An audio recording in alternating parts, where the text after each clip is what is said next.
I'm Francisca Kakra, and this is Joy News Today.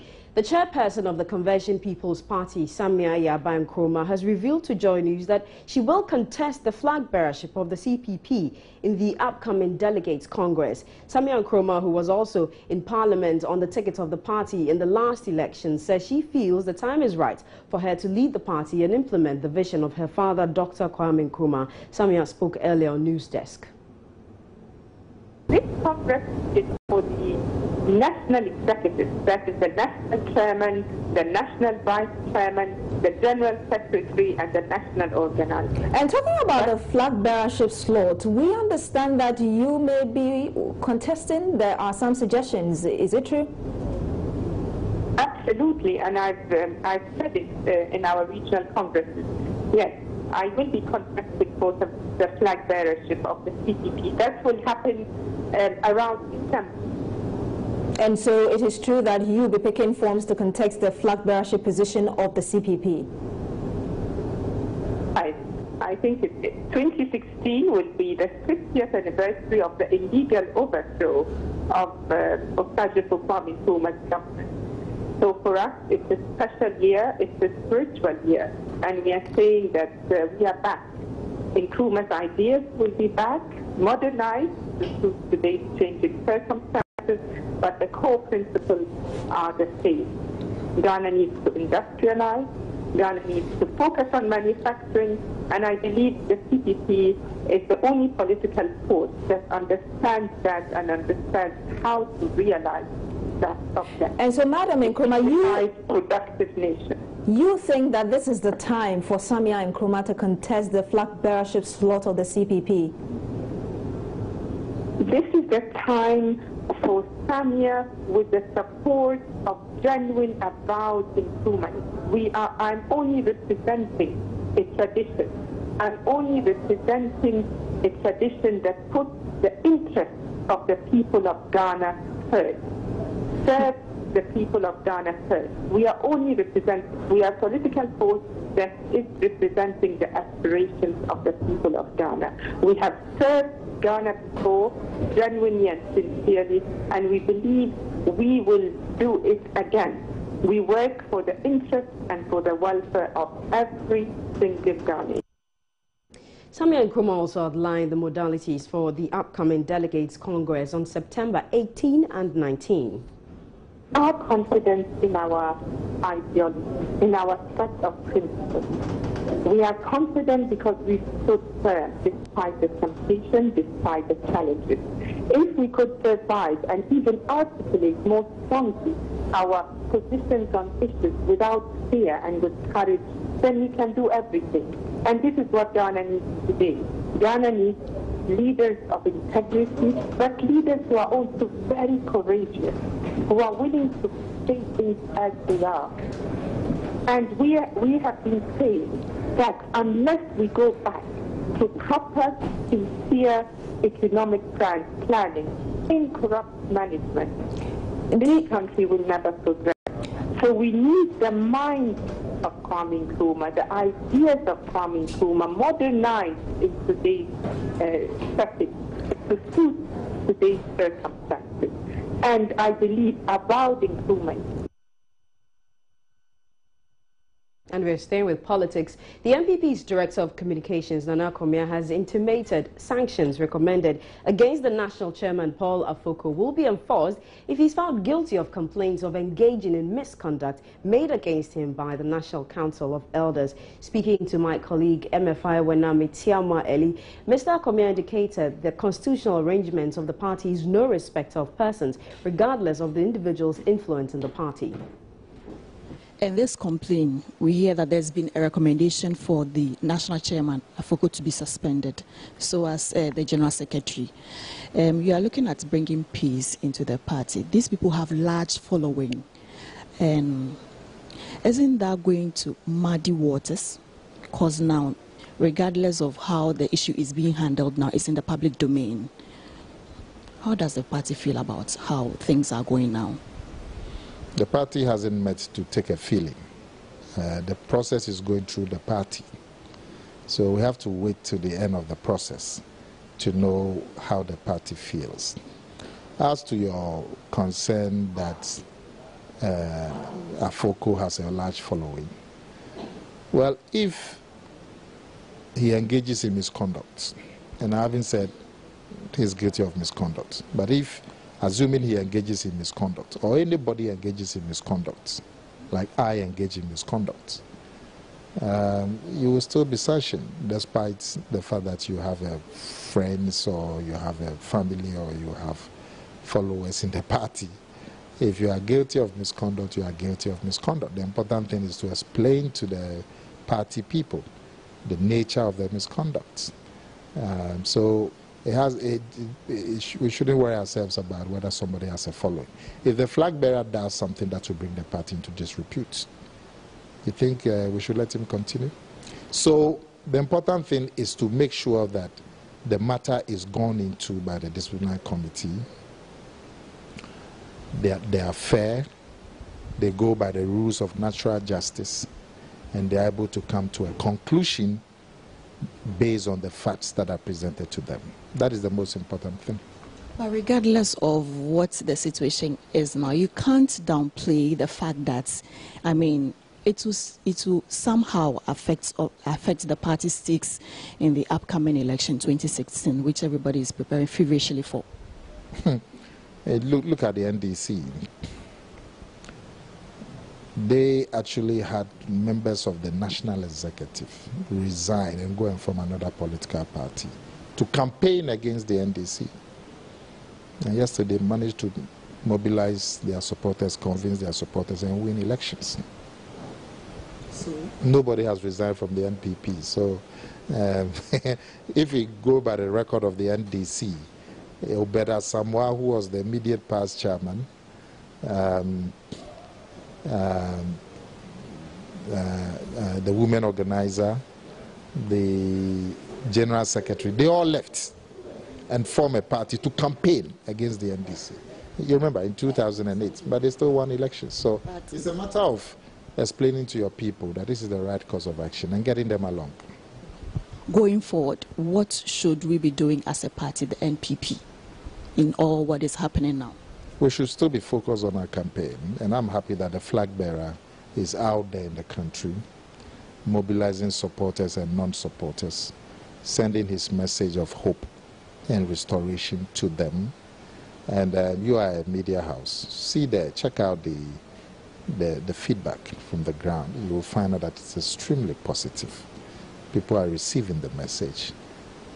People are excited by the message of hope that it gives to them. And you follow it, you will see. So the party will still remain focused. That if there are issues that have to be dealt with, unless there are no issues, but if there are issues and people feel there are issues and they are going through the constitutional processes, I don't see a problem at all. Meanwhile, Dr. Kingsley Ajay, a political scientist at the University of Cape Coast, says the party needs supporters of both the party chairman and the general secretary. When they should all come together and focus on the campaign and on their aim of winning the next election. And if you look at the caliber of people they are stacking, they are suspending, it tells you that then all is not well with the NPP. And I've been, watching closely how the leadership of the party, not the chair and the secretary, but the leadership in terms of who is leading the party, Nanado and the people around him, how they would have, dealt with this issue. To the extent that they couldn't do so, and the people are demanding that these guys should be suspended, means that control, order, and goodwill, good neighborliness in the party is not going well, and that could affect their chances. So are you thinking that Nana Akufo-Addo, who is the leader of the party, is not doing well in trying to resolve the disunity of a sort in the party? Yes and no.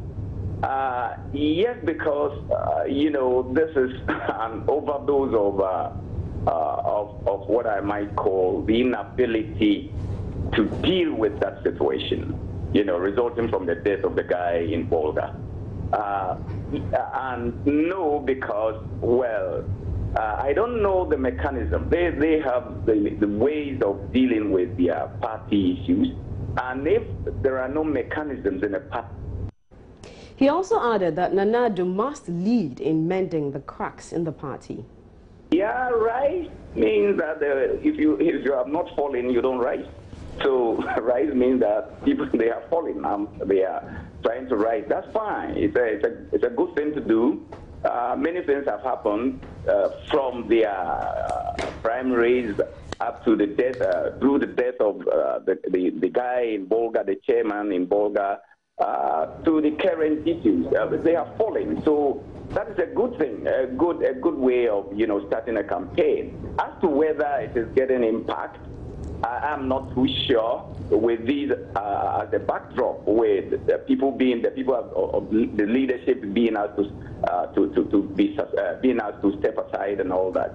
You go for a campaign without the chair, without the general secretary. You go to important places without them. They are the eyes and ears of the party.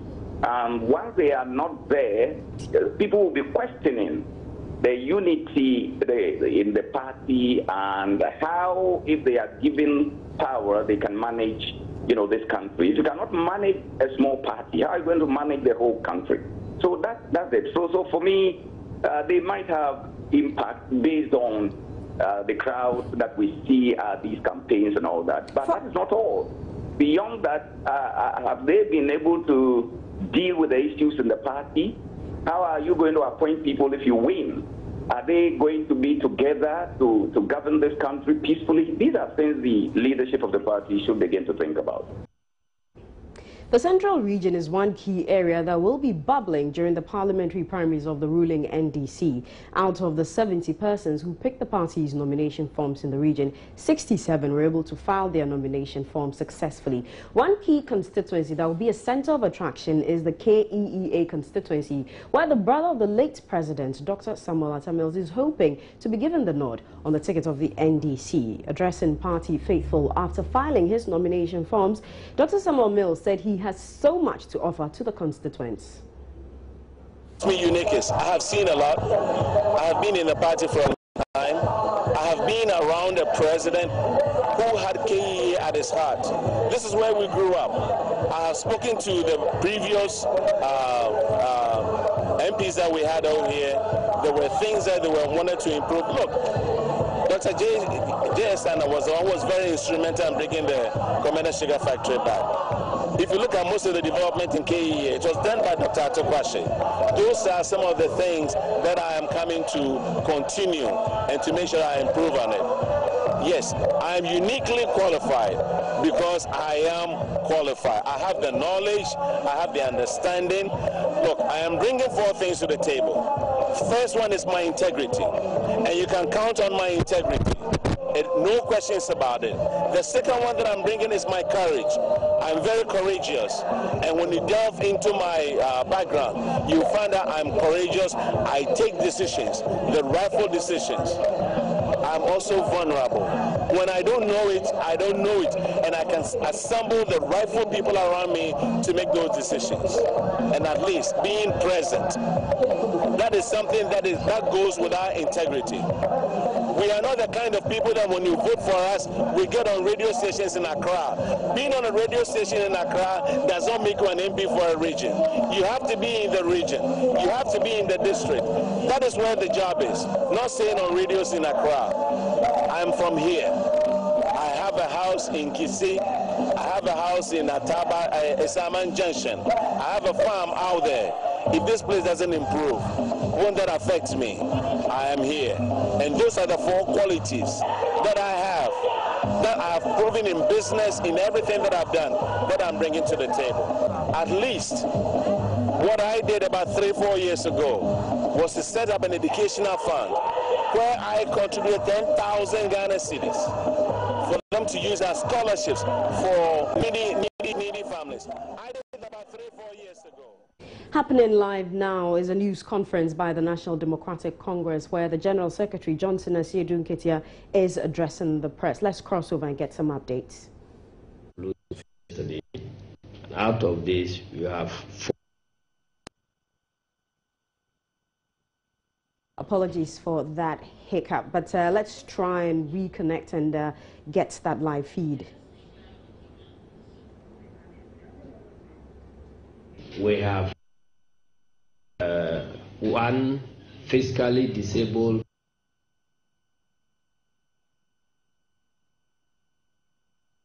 I think Dr. Dana Seidu, the sitting minister for chieftaincy and culture, has filed to contest parliamentary elections. Later, we'll be able to give you the analysis of the physically disabled numbers that filed in this, because we reach out to the less privileged in society to participate fully in our elections, because we are a social democratic party.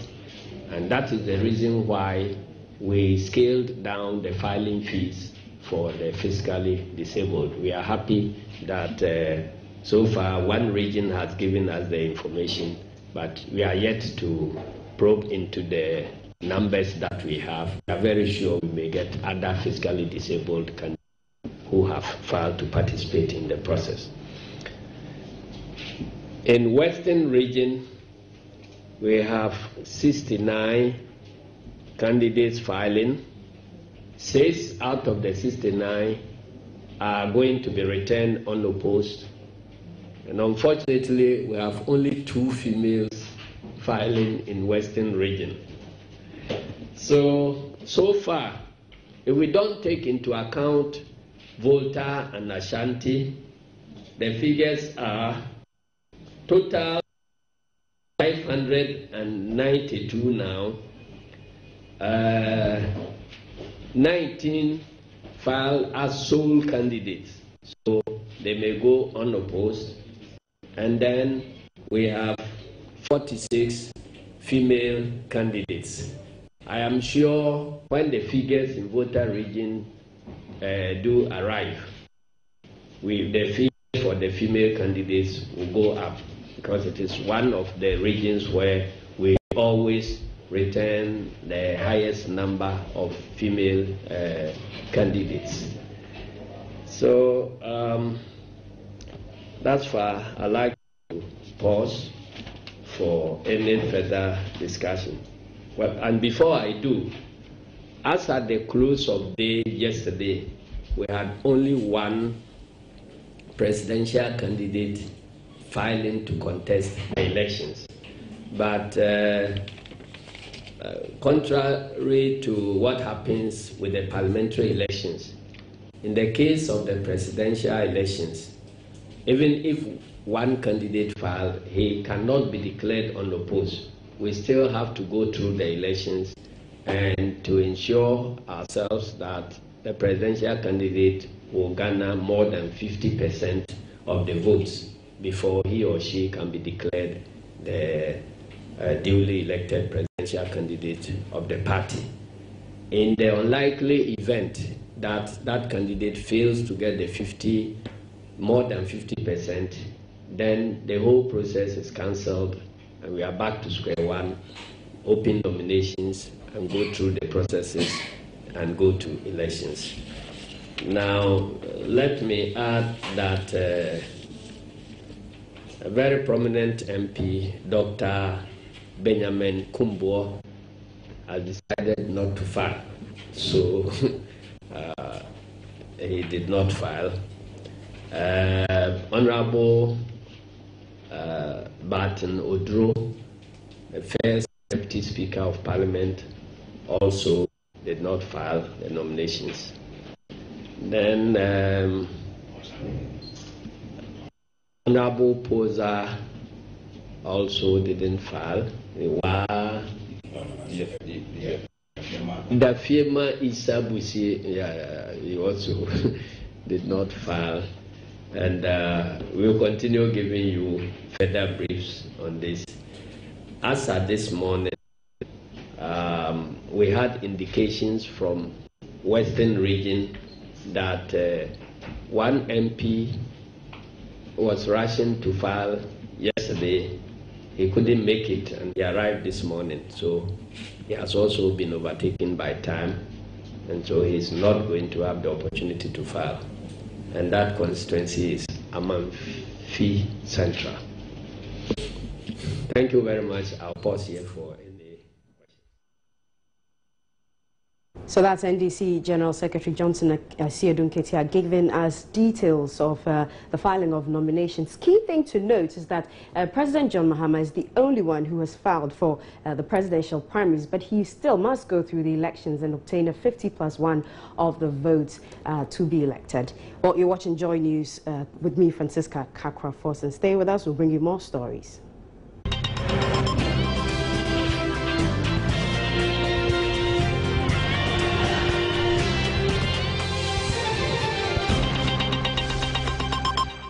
Welcome back to Joy News today with me, Francisca Kakra-Forson. A group of young people in the Hohoe municipality of the Volta region on Thursday night held a protest vigil against what they say is the freeze on public sector employments in the country. The group, calling itself Concerned Youth for Employment, marched through the principal streets of Hohoe holding torchlights and placards with various inscriptions urging the government to lift the embargo on employment. Yeah, we are on our knees because we want the government to listen to us. I have never witnessed any protest that all protesters are on their knees. Speak out. If I lie, then the media should tell me that I'm wrong.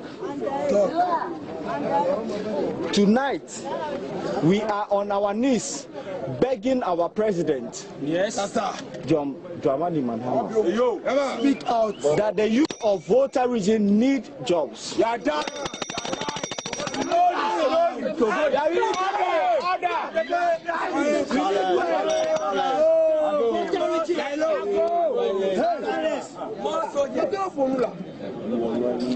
the youth of Volta region are awake. Yes. That will not take any excuse.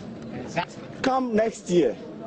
Of course. I, Selassie Asamoah Malcolm. There will be no excuse for NDC. Oh, yes. There will be no excuse for CPP. Oh, yes. There will be no excuse for MPP. Oh, yes. All we need from our parties is that every one of us here must have a job. Yes. Yes. Yes. That every one of us here, whatever you do, I know some of you are self-employed. Look, you need support. You can't do it on your own. You need the support of government. So as we kneel here, and I believe this is the first time a group of people would kneel before the government, that they should provide opportunities for the youth.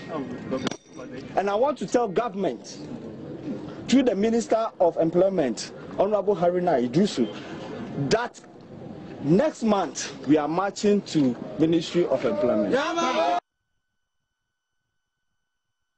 Ghana's former President, Flight Lieutenant Jerry John Rawlings, says he's saddened by the revelations that several members of the judiciary have been implicated in a bribery scandal. He has, however, called for circumspection and tact in dealing with the matter, especially by the media and members of the public. President Rawlings said in a statement that he feels genuinely sad about it. Quote, "I guess it shows some are just as vulnerable as most others. Times are really hard, and there's no doubt some would have done it out of greed, like some of our politicians, businessmen, and so-called men of God, and others to profit from politics by releasing armed robbers and other criminals back onto our streets." Meanwhile, investigations into allegations of bribery against 22 Circuit Court judges and magistrates has started at the Judicial Council in camera.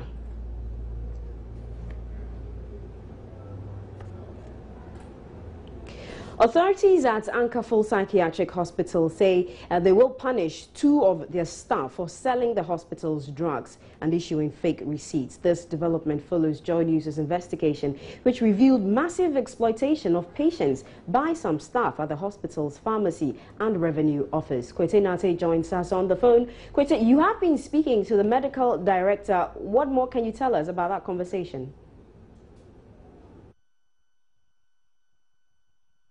Have Kwete on the line. When we spoke to the medical director, what he told us was that yes, the investigative committee, the hospital setup, confirmed that yes, it is true. These 2 staff, one was a dispenser at the pharmacy and one was also at the revenue office. They were selling their own drugs. They were issuing forged receipts, and it has been ongoing for a very long time. So our story more or less brought the issue to the fore for them to punish these officials to serve as a deterrent to others there. So, Kwete, do we know what forms of sanctions will be meted out? The director wasn't clear on the sanction, but what he told us was that they are going to apply the code, the code of punishment under the various where they belong. So in the case of the attendants at the pharmacy, they are going to apply sanctions which fall under the Pharmaceutical Council, and then that of the revenue officer, similar would according to where they belong. And how soon should we expect this to happen? He didn't mention that. He didn't mention that. Very well, we'll leave it here. Thank you very much, Kwete Nate. He's been speaking to authorities of Ankerfull Psychiatric Hospital. You're watching Joy News today with me, Francisca Kakra-Forson. Let's take a break. We'll find out the latest in business.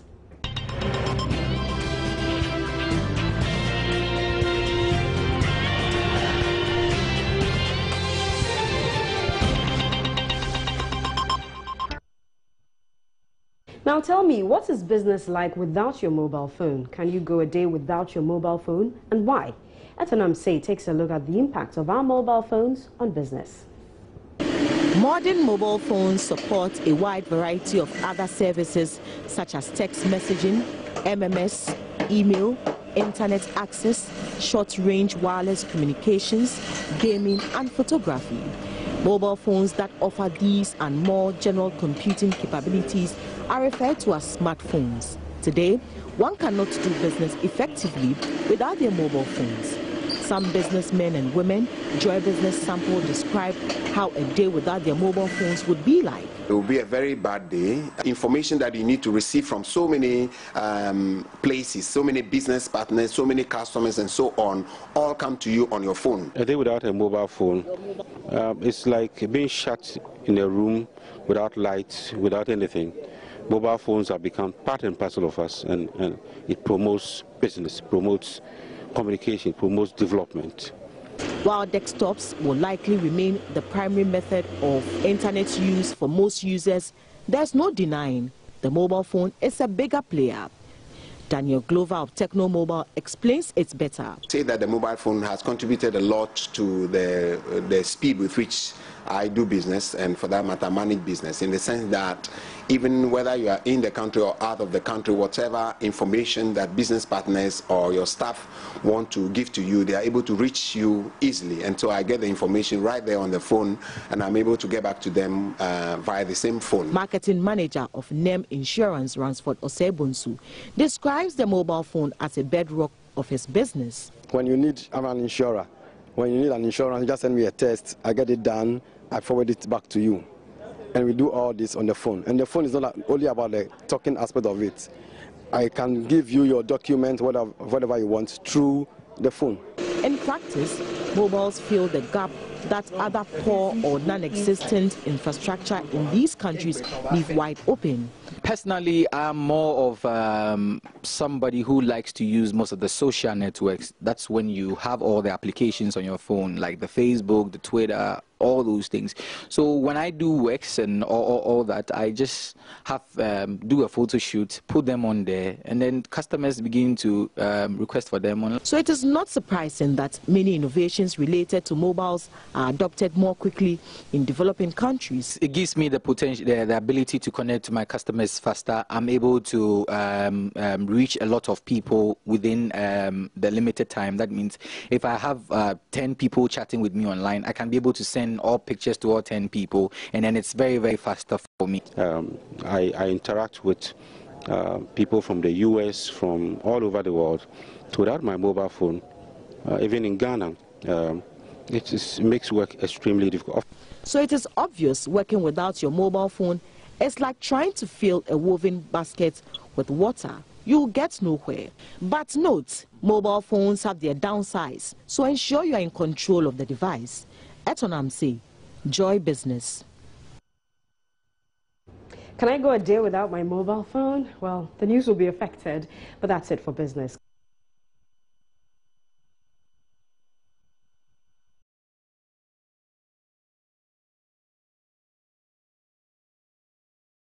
Let's now talk about entertainment, and I'm joined in the studio by Ms. G. Yeah, Kaka. This is your necklace, dear. Talk about yours, you know.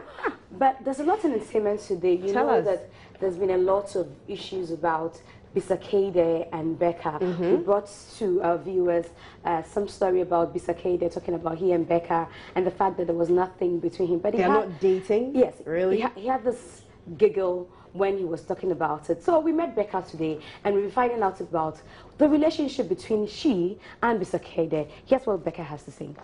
Bisa is a very good friend of mine. We share a lot in common, and we get along, and so every time we're together, it's just sparkles and sparks and shine. So the relationship growing sometimes. We definitely have a relationship going because we're doing music together, and so anything extra. That's for the future if anything happens. But so far as I'm concerned, we're friends, very good friends. I can't wait for the future, actually. But actress Yvonne Nelson unfortunately did not meet the late screen goddess Susie Williams before her untimely death, but she has been sharing some kind words about the late actress. On Tuesday, September 8, 2015, was exactly 10 years since the beautiful actress Susie Williams passed away after a brutal accident. This is what Yvonne Nelson had to say on Instagram in honor of the late actress. We never met, but I used to admire your works from a distance, and I still do. You were beautiful, glowing, and loved. Little did we know you were going to leave us that soon. We love you, but we didn't have the power to make you stay. Indeed, if 1,000 words and 1,000 tears could bring you back, we would have done that by now. I have always imagined how things would have been if you were still here, Susie, but God knows best. We will forever miss you. Rest in peace, Susie Williams. The industry hardly talks about you, but I promise I'll do that from today. I know you are in heaven. R.I.P. Hashtag 10 years. Those are the words coming from actress Yvonne Nelson paying her tribute to the late Susie Williams. Now, for we here, we say may her soul continue to rest in peace. However, in view of this, we took to the streets to find out how some fans feel or remember the late Susie Williams. To remember Susie Williams, she's a very good actor, and how she acts, it's very nice. It makes we, the public, feel good. Remember acting, it says like she's a very sexy actor, and then the way she dresses, the way she looks, and then the way she talks, that's what I can remember. What I know about her is she pushes when she's like, I don't know how to put it, she's active in movies and stuff. But at that time, she was pushing the kind of acting now some of the actresses are having. She was the one pushing it higher, but only God knows. All right, so this is for some fun memories people on the streets have been sharing about the late Susie Williams. You want to share with me what you remember about her? I think I remember the movie Official Prostitute. Oh, yeah. Yes. You know, Susie Williams is a character. You don't even know when she's acting and when she's being herself. Hard to tell. But she was always bubbly, excited. Very bubbly. Okay. That was a great thing about her. But like we said, may her soul continue to rest in peace. So that's it for entertainment, Kakra. Thank you, Ms. G. And that's it for entertainment. Coming up next is international news.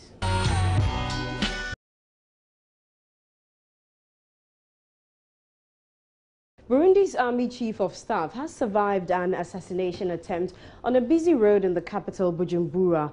General Prime Niyong Gbagbo was heading to his office in the morning when armed men attacked his motorcade. Burundi's deputy police chief, General Godfroy Bizimana, told the AFP news agency the army chief was unharmed. Burundi has suffered serious unrest since April, when President Pierre Nkurunziza said he would seek a third term in elections he won later. In May, he survived a coup attempt. A senior army general and close aide to the president, Adolphe Nshimirinana, was killed last month in similar circumstances.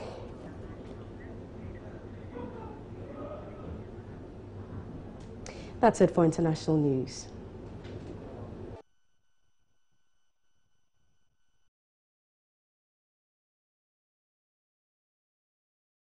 Now let's quickly talk about corruption in the judiciary by, these are revelations by investigative journalist Anas Arimeyao Anas. I'll just give you a quick update on his Facebook wall. You can go there and read more. Well, Anas has put on his Facebook page, when cash determines life and death, when criminals are unleashed onto society, when the solution rather is the cause, one wonders where to begin. One wonders where to begin when the source of corruption itself is the court. And he's giving revelations by another judge, Justice Quest. You may want to go to his Facebook and read some more. And also, just a quick reminder, Joy Sports Masters Quiz starts today at 2 p.m. on Radio Joy 99.7 FM. For more news, you can go to myjoyonline.com. This has been Joy News today with me, Francisca Kakwa Force, and thank you very much for your company. Enjoy the weekend.